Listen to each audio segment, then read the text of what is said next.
un sentido no desde el marco filosófico, puramente humanos, humanistas, sino desde esa perspectiva cristiana. Gracias, Andrés, gracias también a nuestro coordinador, que lo vemos solamente allí en fotografía, Juan David Molano Arias.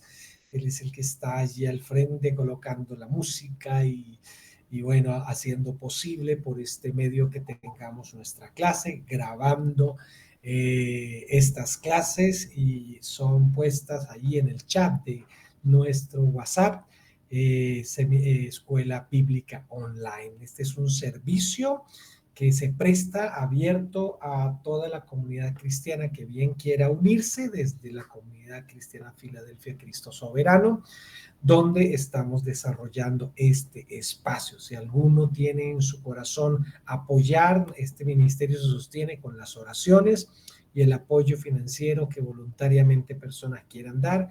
Ahí en nuestro WhatsApp de nuestra escuela bíblica online hay un QR desde el cual usted puede hacer su aporte. Pero bien, nosotros en esta ocasión vamos a entrar a nuestra clase de Apocalipsis, nuestra tercera clase que tendremos en esta ocasión.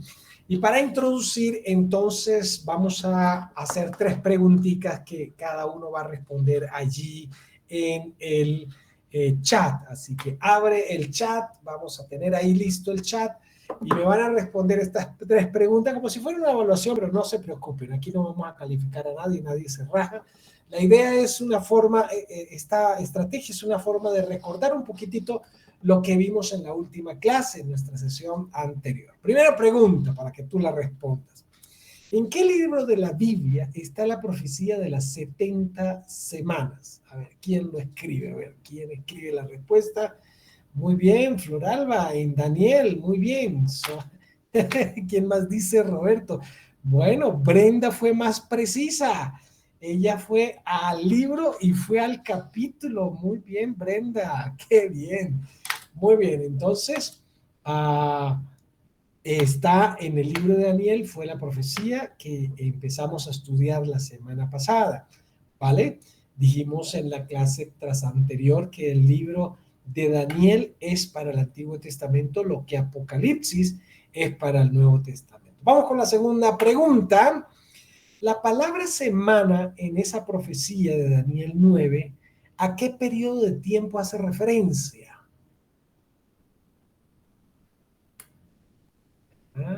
Los veo pensando. Repito la pregunta.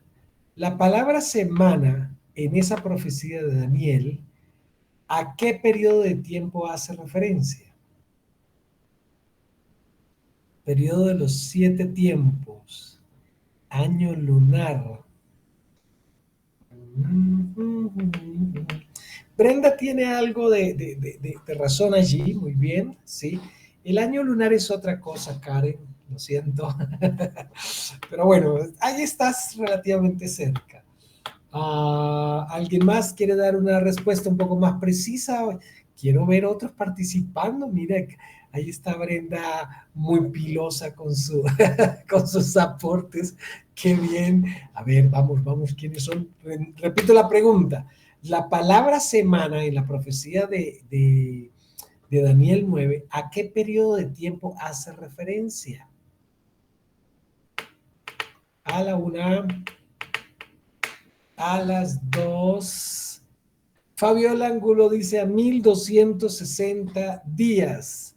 Dice Pilar Andrea Contreras, año. Dice 490 años, dice Pilar Andrea. Lamento informarles a Fabiola que ese tiempo no alcanza a completar sino apenas la mitad. 490, Pilar hace referencia a toda la profecía, todo el periodo que abarca las 70 semanas. Pero ahí, en las respuestas que acabo de dar, está algunas pistas. Todavía no han atinado a la respuesta. Vamos, chicos, chicas. 485 años, dice Karen. Parece que estuvieran disparando el blanco. No, chicos, por ahí no es. Vamos a ver 3 personas más que respondan. La pregunta es, la palabra semana en la profecía de Daniel 9, ¿a qué periodo de tiempo hace referencia? A ver. A la 1, antes de que yo lo responda. A las 2, antes que lo responda. Y a las...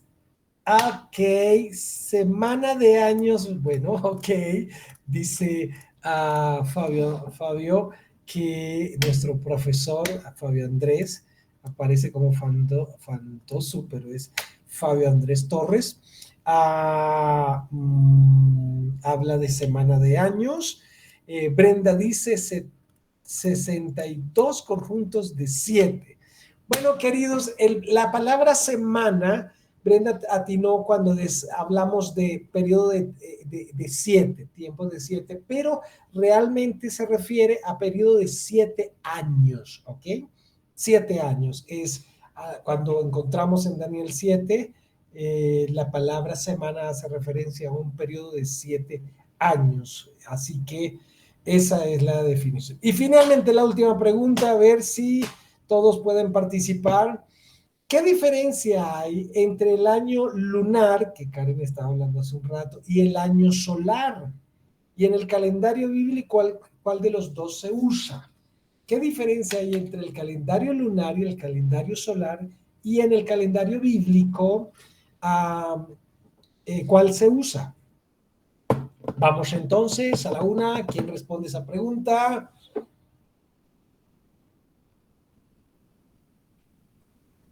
Pilar dice, lunar, 30 días, solar, mes bíblico lunar.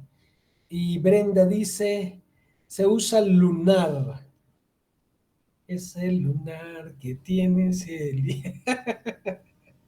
A ver, ¿quién más tiene respuestas? Ok, felicitamos a Pilar y a Brenda por sus respuestas. Cada una respondió prácticamente una parte de las dos respuestas, de las dos preguntas. Digo, Karen dice que el año lunar 30 días y en la Biblia es el lunar. Muy bien, correcto, las tres tienen razón. Pilar acierta que el año lunar consta de meses de 30 días, muy bien, y que en el calendario bíblico el año que se usa tiene que ver con el año lunar.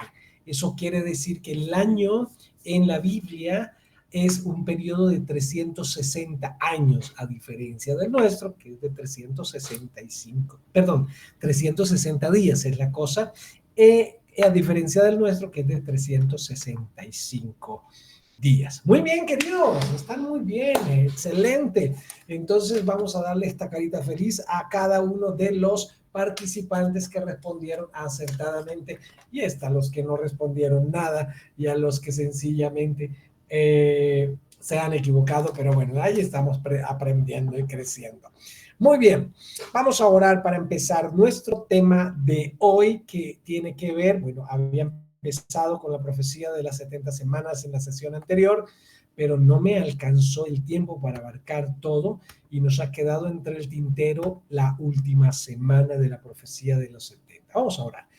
Bendito Padre Celestial, te damos muchas gracias por la oportunidad que nos has dado de tener vida, salud, y a pesar del trajín típico de la semana, del día de la mitad de la semana, nos permites estar frescos y atentos a estas verdades que estamos estudiando, Señor. Gracias por cada uno de estos estudiantes que con diligencia apartan este tiempo, Señor, para estudiar tu palabra, para crecer en el conocimiento de tu verdad, para encontrarle sentido al sufrimiento y para tener el conocimiento de la revelación bíblica, profética, para este tiempo, Señor. Bendigo a cada uno de ellos, Señor, y cualquier tipo de afectación que pudiera cargarles, preocuparles, afanarles, toma tu control de estas circunstancias para que la semilla de tu palabra quede en terreno fértil y dé fruto de madurez en nuestras vidas. En el nombre de Jesús, amén y amén.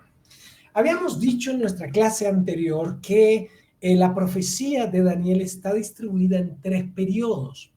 Un periodo de 7 semanas, un periodo de 62 semanas y un periodo de una semana. Recuerden que las semanas a las que nos estamos refiriendo son periodos de 7 años.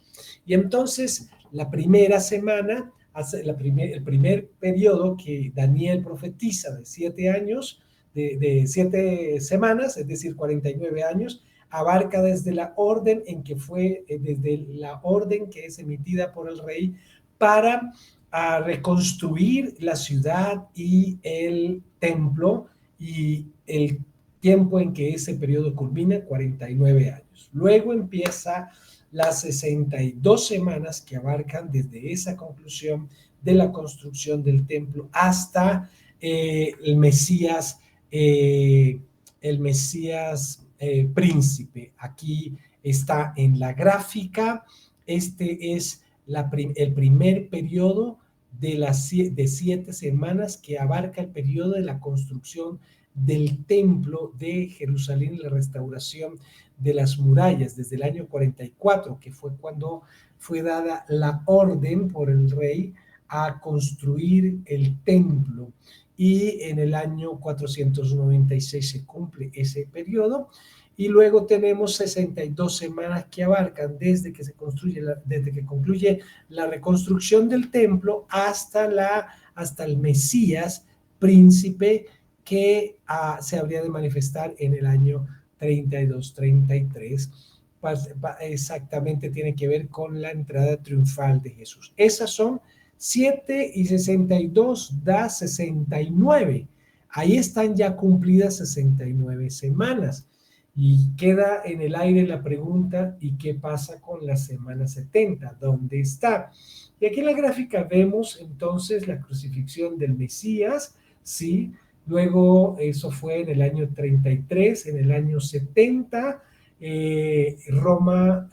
los ejércitos romanos destruyen la ciudad de Jerusalén, destruyen el templo, el pueblo de Israel es exiliado, ya no hay nación para ellos, y se da entonces un gran paréntesis en torno a Israel, tanto a nivel social, geográfico, político, pero en ese periodo está abarcada la iglesia, y ya a partir del año 48 hacia acá, de nuestra era, vemos la restauración geográfica de Israel, política de Israel, y ya vemos un Israel que es una potencia mundial en armamento militar, económicamente muy bien posicionado, a pesar de los enemigos que lo quieren eliminar. Algunas de las naciones que están ahí contemplan dentro de su constitución eliminar al pueblo de Israel, pero se clasifica como un milagro moderno que haya resurgido. Antes de ese periodo, desde la Segunda Guerra Mundial, Israel no tenía un terreno propio. Quizás habían algunos habitantes judíos, por supuesto, pero que no había una identidad o particularmente una tierra que se pudiera decir es de ellos. Ellos estuvieron luchando por este aspecto, y la Segunda Guerra Mundial ya hace más evidente la necesidad de que el pueblo judío recupere su tierra. Entonces, ¿qué se dio durante todo ese periodo? Pues la era de la iglesia. Entonces ya se han pasado 69 semanas, nos queda una semana. ¿Qué es lo que en el enfoque futurista, porque ya hemos visto en otro caso que hay varios enfoques para abordar el libro de Apocalipsis, ¿sí? Que alguien tenga un enfoque diferente, no vamos a quemarlo en la hoguera porque es un hereje, por no pensar igual que... No, no, no, son enfoques que hay, son respetables, son polémicos algunos, hay que hacer mucho refuerzo para tratar de ajustar estos componentes proféticos. Algunos aíslan el libro de Apocalipsis de los demás componentes proféticos de la Biblia, y ese sería el error que generaría una afectación en la correcta interpretación de Apocalipsis. Entonces, vamos a hablar de esta semana, la semana 70, hoy en esta clase que tenemos en estos momentos. Así que, para hablar un poco de la semana 70, tenemos que hacer unos comparativos proféticos. Voy a abordar dos profecías en el Antiguo Testamento y vamos a compararlas con su cumplimiento en el Nuevo Testamento, porque nos van a ayudar a comprender un poco acerca de ese periodo, porque hay una separación entre las primeras 69 semanas y la última semana. Abordemos un momentico Isaías capítulo 61, los primeros 7 versículos. Ahí dice: el Espíritu de Jehová el Señor está sobre mí porque me ungió Jehová. Me ha enviado a predicar buenas nuevas a los cautivos, a vendar a los quebrantados de corazón, a publicar libertad a los cautivos, a los presos apertura de la cárcel, a proclamar el año de la buena voluntad de Jehová y el día de venganza del Dios nuestro, a consolar a todos los enlutados, a ordenar que a los afligidos de Sión se les dé gloria en lugar de ceniza, óleo de gozo en lugar de luto, manto de alegría en lugar de espíritu angustiado, y serán llamados árboles de justicia, plantío de Jehová para gloria suya. Reedificarán las ruinas antiguas y levantarán los asolamientos primeros y restaurarán las ciudades arruinadas, los escombros de muchas generaciones. Y extranjeros apacentarán vuestras ovejas, y los extraños serán vuestros labradores y vuestros viñadores. Y vosotros seréis llamados sacerdotes de Jehová, ministros de nuestro Dios seréis llamados. Comeréis las riquezas de las naciones, y con su gloria seréis sublimes. En lugar de vuestra doble confusión y vuestra deshonra, os alabarán en sus heredades, por lo cual en sus tierras poseerán doble honra y tendrán perpetuo gozo. Aquí tenemos una profecía que ustedes notan que está toda está en negrilla, pero hay una porción que está entre el verso 1 y el verso 2 en color rojo. ¿Por qué esa profecía está en color rojo aquí en este ejercicio que estamos realizando? Bueno, si ustedes recuerdan, el Espíritu de Jehová, el Señor, está sobre mí. Esa fue la profecía que el Señor Jesús leyó allí en la sinagoga en Lucas 4, 17 al 21. Todo lo que Jesús leyó es justamente esta profecía de Isaías, pero Jesús no leyó toda la profecía. Jesús solo leyó hasta la mitad del verso 2. Veamos el pasaje de Lucas para entender un poco esto. Y se le dio el libro del profeta Isaías, y habiendo abierto el libro, halló el lugar donde estaba escrito: el Espíritu del Señor está sobre mí, por cuanto me ha ungido para dar buenas nuevas a los pobres. Me ha enviado a sanar a los quebrantados de corazón, a pregonar libertad a los cautivos y vista a los ciegos, a poner en libertad a los oprimidos y a predicar el año agradable del Señor. Y enrollando el libro, nota una cosa: justo cuando termina en el verso 19, a predicar el año agradable del Señor, se detiene y enrolla el libro y lo dio al ministro y se sentó. Y a los ojos de todos en la sinagoga estaban fijos en él. Y comenzó a decirles: hoy, ¿qué hoy? Ese momento, ese hoy, del día en que él leyó ese pasaje. Hoy se ha cumplido esta escritura delante de vosotros. Ahora, cuando él dice eso, hoy se ha cumplido esta escritura delante de vosotros, está diciendo que lo que leyó se cumplió ahí mismo. ¿Qué es lo que se cumplió? El Espíritu del Señor está sobre mí. ¿A qué nos hace recordar eso? Al bautismo de Jesús, cuando Juan le bautizó en agua, pero el Espíritu descendió sobre él. Porque me ha ungido Dios para dar buenas nuevas a los pobres. Él vino a predicar las buenas nuevas. Me ha enviado a sanar a los quebrantados de corazón. Vino a traer sanidad a los quebrantados de corazón.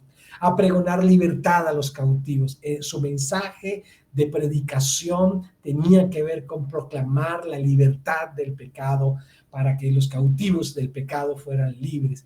Y vista a los ciegos, los que no tenían visto. No era simplemente Bartimeo, el ciego, sino y los ciegos espirituales, a tener visión espiritual, a poner en libertad a los oprimidos, a predicar el año agradable del Señor, a predicar el mensaje del Evangelio. Y se detiene ahí. Y volvámonos aquí a Isaías. La parte roja ya se cumplió. La parte negra no se ha cumplido. Y está refiriéndose a Jesús. Aparte de proclamar el año de la buena noticia de Jehová, Dice, y el día de venganza del Dios nuestro. Hay una palabra allí en ese día de venganza, tiene que ver con un periodo de juicio de Dios. Luego habla de consolar a los enlutados, a ordenar a los afligidos de Sión que se les dé gloria en lugar de ceniza, óleo de gozo, y está hablando de la restauración de Israel, cosa que se está cumpliendo. Cuando dice a ordenar a los afligidos de Sión que se les dé gloria en lugar de ceniza, óleo de gozo en lugar de luto, manto de alegría en lugar del espíritu de angustia, y serán llamados árboles de justicia plantíos de Jehová para gloria suya. Reedificarán las ruinas antiguas y levantarán los asolamientos primeros y restaurarán las ciudades arruinadas y los escombros de muchas generaciones. Es decir, escombros que se dieron desde el año 70 hasta nuestro tiempo, iban a tener que ser restauradas. Si viéramos a la Israel de los tiempos después del año 70, cuando Roma destruyó la ciudad y destruyó a Jerusalén particularmente y destruyó el templo, y como otras ciudades también fueron destruidas, vemos un Israel lleno de escombros por años, por muchas generaciones, y hemos visto cómo se viene cumpliendo la restauración de las ciudades arruinadas y los escombros de muchas generaciones. Y extranjeros apacentarán vuestras ovejas. Y esta parte de los extranjeros apacentando habla de cómo hay una profecía donde Israel será restaurada y las naciones les servirán. Las naciones van a ver la gloria de Dios en Israel, porque el Mesías estará gobernando desde allí. Pero noten esto, lo clave aquí es por qué Jesús se detuvo en el verso 2, ni siquiera terminó el 2, y se detiene allí, porque quiere, y dice, esta parte, la que está en rojo en la profecía, esta ya se cumplió ese día cuando Jesús leyó ese pasaje. El resto no se ha cumplido. Entonces eso da a entender que entre la primera parte de la profecía y la segunda parte de la profecía hay un periodo no determinado de tiempo entre una y otra. Y eso nos lleva a entender, vuelvo a la gráfica, que la primera parte de la profecía se cumple aquí en Jesús, pero la segunda se cumple mucho tiempo después, cuando se haya restaurado Israel, cuando se haya restaurado Jerusalén, que así ha sido, cuando se restaure el templo, cosa que aún no se ha completado, no está dada, aunque hay planos y hay programas diseñados ya para este propósito. Así que nos da a entender que hay un periodo no definido dentro de la profecía donde puede estar considerado el tiempo de la iglesia. Un ejemplo de esto donde hay profecías que se parten en dos partes, como dando a entender que hay dos periodos separados por otro tiempo, es cuando encontramos en el Antiguo Testamento profecías de Jesús como Mesías, como en el caso de Isaías 53, y profecías de Jesús como Rey. Y muchas personas, escatólogos, particularmente de los tiempos de Jesús, no pudieron comprender el tiempo de la venida del Mesías como Mesías, de la venida de Jesús como Mesías, sino que lo vieron, esperaban como rey. Y esto se debió a que consideraron las profecías de Jesús como Mesías y las profecías de Jesús como Rey, las consideraron irreconciliables. Aquí tenemos a Jesús como Rey y aquí tenemos a Jesús como Mesías. Pero ellos no vieron que las profecías tanto de Jesús como Mesías como Jesús como Rey estaban separadas por un periodo de tiempo, así como si lo que sucediera es que desde un punto específico alguien estuviera viendo dos aspectos de Jesús, pero no nota que el primer aspecto de Jesús está en la cima de una montaña, aquí estoy representándola moviendo el cursor, y la segunda venida del Mesías representada como la cima de otra montaña. Entonces, en la cima de la segunda montaña se puede ver a Jesús como rey, y en la cima de la primera montaña se puede ver a Jesús como Mesías. Y entonces los del Antiguo Testamento, cuando miraban hacia el Mesías, miraban profecías tanto de él como Mesías sufriente y de él como Mesías reinante. Y ellos no podían contemplar que entre los dos, dentro de los dos aspectos del Mesías, estaba contemplado un periodo que es un misterio, no había sido revelado. Pablo en Romanos hace referencia de que era un misterio que permaneció oculto y tiene que ver con el periodo de la gracia, el periodo de la iglesia. Entonces, eso es también lo que sucede. Era un ejemplo para mostrarles lo que sucedió aquí en esta profecía. Miremos otra profecía donde pasa algo semejante. En el capítulo 9 de Zacarías, los versos 9 al 10, leemos así: Alégrate mucho, hija de Sión. Da voces de júbilo, hija de Jerusalén. Como puedes ver, esto tiene que ver con Israel. He aquí tu rey vendrá a ti, justo y salvador, humilde y cabalgando sobre un asno, sobre un pollino hijo de asna. Y de Efraín destruiré los carros y los caballos de Jerusalén, y los arcos de guerra serán quebrados, y habrá paz a las naciones, y hablará paz a las naciones, y su señorío será de mar a mar y desde el río hasta los fines de la tierra. Aquí vemos una profecía donde vemos el mismo fenómeno que acabamos de observar en la profecía de Isaías. Toda la profecía abarca los versículos 9 y 10. Mateo, separo un momentico. Bueno, Mateo capítulo 21, los versos 4 al 5 dice lo siguiente: Todo esto aconteció para que se cumpliese lo dicho por el profeta cuando dice cumpliese lo dicho por el profeta, se refiere a Zacarías y se refiere a esta profecía de Zacarías 9. Cuando dijo: Decida la hija de Sión, he aquí tu rey viene a ti, manso, sentado sobre un asna, sobre un pollino, hijo de animal de carga. Eso que menciona Mateo, hasta ahí se detiene. Mateo no sigue mencionando el resto de la profecía. Cuando miras la profecía, puedes ver que en Jesús, en la entrada triunfal a Jerusalén, se está cumpliendo esta parte de la profecía.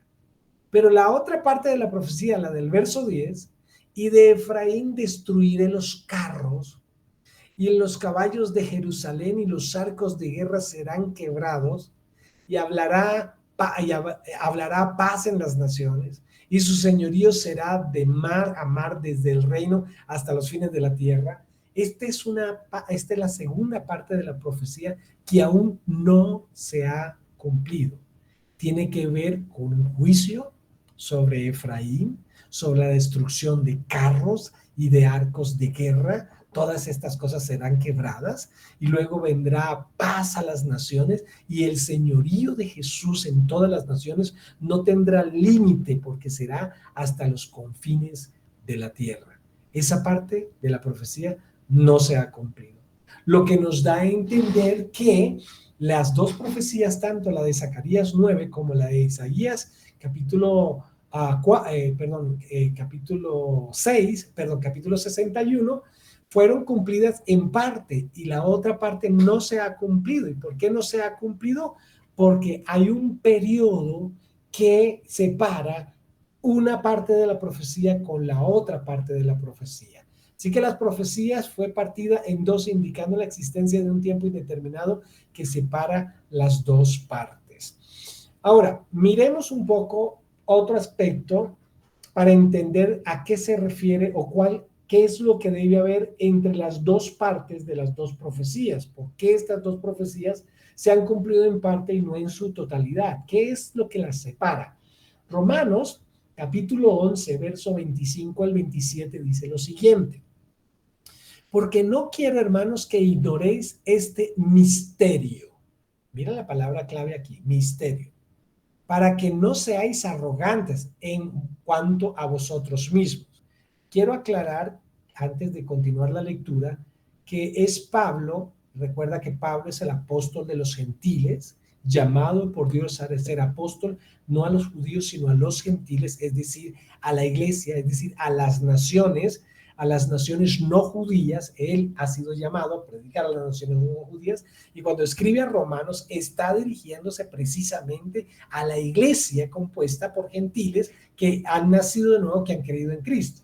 Vuelvo otra vez al texto para retomar, qué pena, que hasta ahora hago la aclaración, pero quería dejar esto bien estipulado.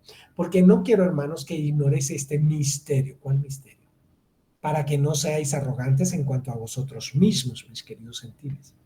Que ha acontecido a Israel endurecimiento en parte.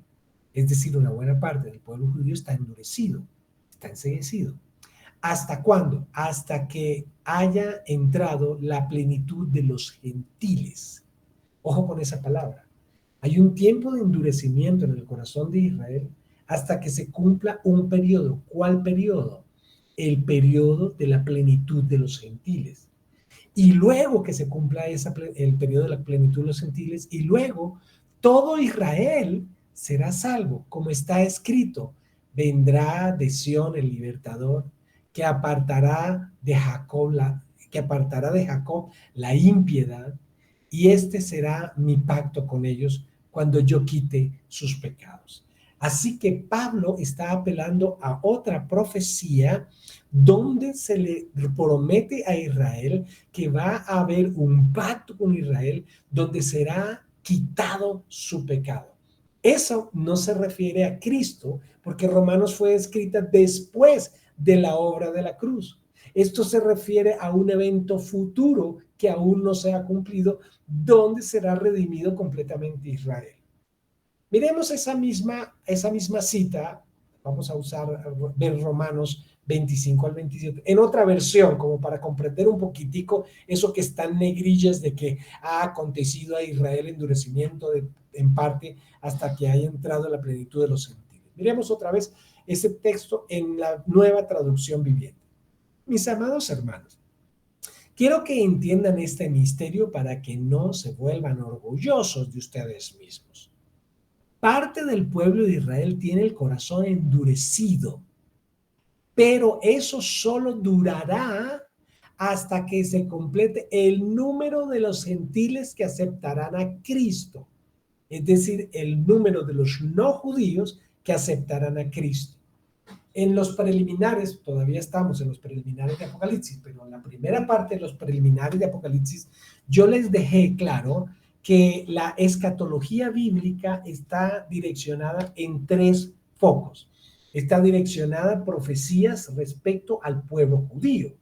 Está direccionada a profecías respecto a la iglesia y profecías respecto a los gentiles, es decir, las naciones no judías, pero tampoco que constituyen la iglesia. Hay profecías o hay programa bíblico. Todo el programa profético de Dios está enfocado hacia esas tres direcciones. Programa profético que tiene que ver con Israel, programa profético que tiene que ver con la iglesia y programa profético que tiene que ver con las naciones. Y es importante entender eso, porque en este pasaje que estamos analizando, ¿sí?, después de decir en la parte que estamos leyendo, pero eso solo durará hasta que se complete el número de los gentiles que aceptarán a Cristo, entonces todo Israel será salvo. Como dicen las Escrituras, el que rescata vendrá de Jerusalén y apartará a Israel de la maldad, y mi pacto con ellos es que quitaré sus pecados. Ahora, puedes observar entonces que hay una palabra profética dirigida a Israel, pero que hay un paréntesis en ese proceso profético hasta que haya un cumplimiento, y es el cumplimiento de que el número de los gentiles que han de aceptar a Cristo se complete. ¿Quiénes son los gentiles que han de aceptar a Cristo? Bueno, y espero que así sea, todos vosotros, mis queridos estudiantes, todo lo que hoy conforma la iglesia. Eso quiere decir que los gentiles que han de aceptar a Cristo está refiriéndose al periodo de la iglesia entre la semana 69 y la semana 70. Es por esta precisión bíblica que nosotros nos hemos enfocado a estudiar más el enfoque futurista de la interpretación de Apocalipsis. Miremos esta semana en la gráfica. La semana 70 vendrá cuando se haya, qué pena ahí dice D, pero es C, aquí lo corrijo de una vez, cuando se haya completado la plenitud de los gentiles. Entonces ahora esta gráfica que tenemos aquí tiene que ver con la semana 70. Estamos en este punto, aquí donde estoy mostrando el cursor, esta es la era de la iglesia. Estamos en este punto que es muy cerca a el inicio de la semana número 70. Bueno, estamos aquí donde está el punto verde, ¿sí? Esto que va hasta el punto verde es la era de la iglesia. ¿Y qué es el acontecimiento profético que debemos esperar como iglesia? ¿Qué está programado por Dios para la profecía, para la escatología relacionada con la iglesia? El rapto de la iglesia, el levantamiento de la iglesia. Ahora, yo sé que hay unos enfoques respecto al rapto de la iglesia. Algunos ponen el rapto como nosotros aquí al comienzo, otros lo ponen aquí en la mitad de la semana 70 y otros lo ponen al final de la semana 70. Eso lo veremos un poco más adelante, pero quiero es que nos enfoquemos en que aquí termina el periodo de los gentiles y empieza a haber un abordaje. Recuerda que la profecía de las 70 semanas leímos que era para Israel, no para la iglesia. Por eso es que consideramos que a la iglesia no le corresponde pasar por esta semana 70 en el periodo de la gran tribulación, que también es denominada, la semana 70 es traducida también, interpretada como la gran tribulación. Ya veremos en Apocalipsis por qué es denominada así. Y estos dos periodos, este periodo de la semana 70 se divide en dos pequeños periodos. Un principio de dolores, 3 años y medio, y una gran tribulación. Luego entraremos en detalle porque veremos algo que se llama la abominación desoladora que se dará en la mitad de la semana 70, es decir, a los 3 años y medio, es decir, a los 1260 días, como está profetizado. Algo de eso ya hemos alcanzado a observar porque viene de Daniel. Y entonces, mientras esto sucede aquí en la tierra con Israel, ¿qué sucede con la iglesia? Bueno, la iglesia ha sido raptada para dos eventos que se van a dar en el cielo. Ahora, aquí la iglesia está conformada por todo aquel que haya nacido de nuevo por la fe en Cristo Jesús. No importa si pertenece al pueblo judío, no importa si pertenece a Colombia o a las naciones, todo nacido de nuevo en Cristo Jesús constituye lo que se llama la iglesia, no importa si nació en Israel, no importa si es de estirpe judía o no. Así que tenemos aquí se da el rapto de la iglesia. Aquí la iglesia va para vivir dos eventos. Uno, el tribunal de Cristo, que es muy diferente a un juicio. Es un tribunal, es como un tribunal donde se sientan los jueces para evaluar la rutina de un gimnasta.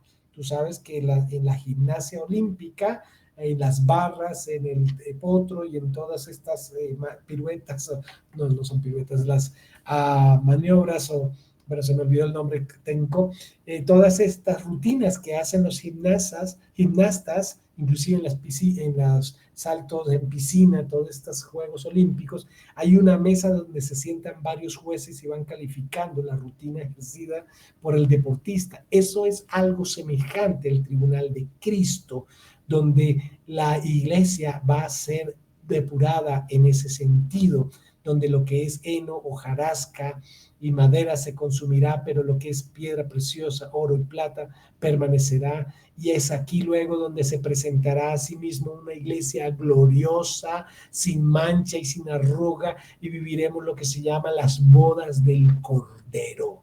Esto es la iglesia. Si la iglesia estuviera aquí en la tierra, o parte de la iglesia estuviera aquí en la tierra, entonces no toda la iglesia participaría de las bodas del Cordero, porque la iglesia está casándose con el Cordero. Es allí donde algunos no han encontrado la conciliación de por qué la iglesia tendría que estar levantada en rapto en la mitad de la gran tribulación o al final de la gran tribulación, si finalmente la iglesia va a estar en el cielo viviendo las bodas del Cordero. Las bodas del Cordero se dan con la iglesia completa, no con una parte de la iglesia en el cielo y la otra parte sufriendo la gran tribulación. Así que nuestro enfoque va a contemplar el rapto de la iglesia en el inicio, cuando se da la semana 70. ¿Por qué la iglesia no participa en la gran tribulación? porque sencillamente es una profecía, es parte del programa profético para el pueblo judío, no para la iglesia. Luego vendrá el Mesías, la segunda venida, justo con la iglesia, a que vivamos lo que es el gobierno milenial de Cristo en todas las naciones, y luego vendrán otros eventos, el juicio final y la eternidad. Entonces, esto es más o menos de lo que abarca la semana 70 y prácticamente es lo que resume el libro de Apocalipsis. Ahí entonces vamos a concluir. Esto de Mateo 24 lo vamos a ver en la próxima sesión porque es un poco extenso y creo que no quiero partirlo en la clase porque entonces perderíamos un poquitico de claridad entre una clase y la otra. Muy bien, mis amados, voy a volver al, a dejar de compartir para que podamos escuchar inquietudes y aclarar. Dejo de compartir acá. Muy bien. Vamos, muy bien. Y quiero escuchar sus inquietudes, sus preguntas con relación a este estudio de hoy de la semana número 70. O opiniones o aportes, o si hay alguna persona que tiene otro enfoque, bueno, con una humilde, con sencillez y con mucho respeto, pues nos puede dar su opinión. Pero pues como les dije inicialmente, hay varias formas de abordar este pasaje según las observaciones de algunas personas. Hay personas muy reconocidas teológicamente que tienen otras posiciones, sí, respetamos esas posiciones, pero nuestro estudio va a estar en ese enfoque de Apocalipsis. Preguntas, inquietudes, interrogantes, lo puedes escribir en el chat o puedes levantar la mano y te doy la palabra.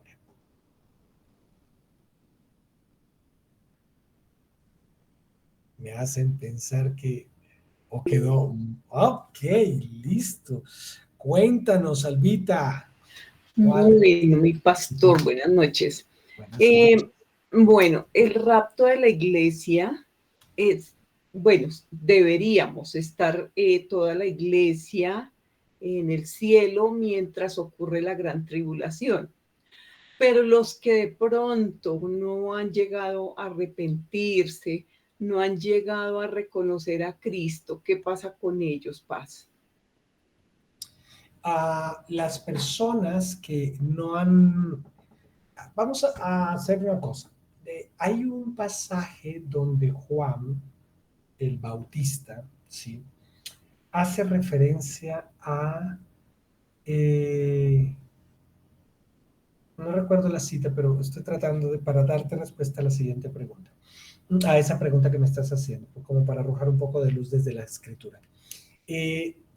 Algunos discípulos de Juan Bautista le llegan a decir, mira, Jesús está haciendo más discípulos que nosotros. Y entonces Juan dice, bueno, es necesario que él crezca y que yo vengo y que él crezca.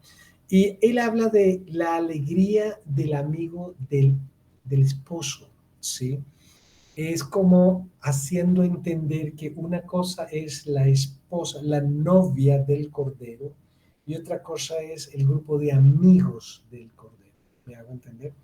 Y estos amigos del Cordero, según alguna posición teológica, está compuesta por todas las personas que del pueblo judío, porque las profecías relacionadas con la iglesia y las profecías relacionadas con judíos, obviamente tanto la gente de la iglesia como el pueblo judío son salvos sobre la misma base de la obra redentora de la cruz. ¿Sí me explico? Entonces, algunas personas que no creyeron definitivamente cuando fueron salvos, habrá unas, cuando fue hecho el rapto, ¿sí?, algunas personas seguramente van a empezar a tener algo de, wow, aquí hay algo que yo no tuve en cuenta. Ahora, el Espíritu Santo será levantado en ese periodo, vendrá juicio sobre ellos. Y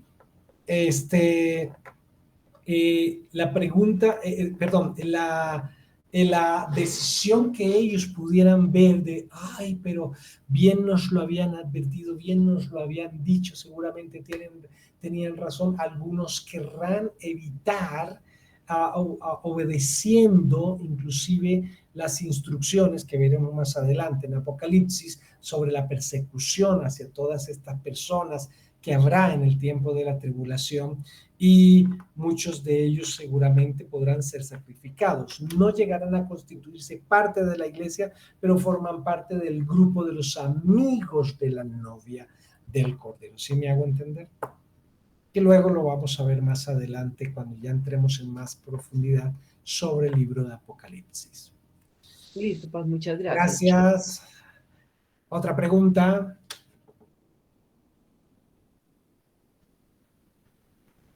A la 1. Algunos dirán, ya estamos cansaditos, si hacemos más preguntas nos vamos a extender. A las 9 por tratar tenemos límites, tranquilos. A las 2. Bueno, parece que... Albita, otra pregunta. Yo, Paz, Nicolás. ¿Cómo estás, Nicolás? Bien, sí, señor. Y Paz, y de acuerdo al contexto que su merced habló, por ejemplo, en el libro de Isaías 61, muchos lo tomamos como personal, por ejemplo, en el caso de como esa promesa, ¿sí? Sí. Porque es la palabra de Dios, pero me decía una persona que el contexto era diferente en el sentido de que no era para mí, pero si yo creo en esa palabra y yo creo que Dios me está hablando, entonces la tomo para mí y yo pienso que está muy bien. Ok. En esa palabra de Isaías, el Espíritu del Señor está sobre mí, me ha ungido Dios para predicar buenas nuevas, está cumplida en la persona de Cristo de manera particular, ¿sí? Pero se cumple también en la iglesia, porque la iglesia puede decir, el Espíritu del Señor me ha ungido con su Espíritu, con su presencia, y me ha puesto precisamente para lo mismo, ¿sí? Así que nosotros somos el cuerpo de Cristo, de manera que la profecía se cumple también en la iglesia, no solamente en la persona y en el cuerpo físico de Cristo, sino que la profecía viene al cuerpo místico de Cristo, es decir, a todo lo que es la visión corporativa de la iglesia. Así que podemos de alguna manera decir, de manera particular, perdón la redundancia, que sí, el Espíritu del Señor está sobre mí.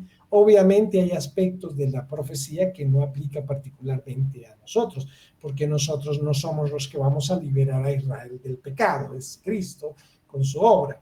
Pero sí hay esa posibilidad de aplicar, por cuanto se aplica a Cristo, se aplica a la iglesia. Ahora, también tenemos que considerar que si estamos tomando una palabra que contiene una promesa para nosotros y apropiamos esa promesa como práctica para nuestras propias vidas, sí tenemos que, por supuesto, observar el contexto y saber si aplica o no aplica a nosotros, porque no podemos atribuirnos cosas que no aplican a nosotros. Listo, pues muchísimas gracias. ¿Eh? Bien, una última pregunta. Bueno, mis amados, a todos un abrazo, una bendición muy, muy especial. No se desanimen, seguimos trabajando. Mateo capítulo 24 es un libro, es un capítulo muy, muy interesante donde Jesús da 3 profecías o responde a 3 inquietudes que los apóstoles tienen y que nos va a arrojar también bastante luz sobre estos preámbulos para poder entender Apocalipsis. Que tengan un resto de semana muy, muy bonito, lleno de la bendición del Señor, que estas cosas que estamos aprendiendo podamos meditarlas, seguir escudriñando y, por supuesto, preparando nuestros corazones para que sigamos disfrutando del cumplimiento del planeado por Dios para su pueblo. Amén. Un abrazo para todos. El Señor les bendiga enormemente.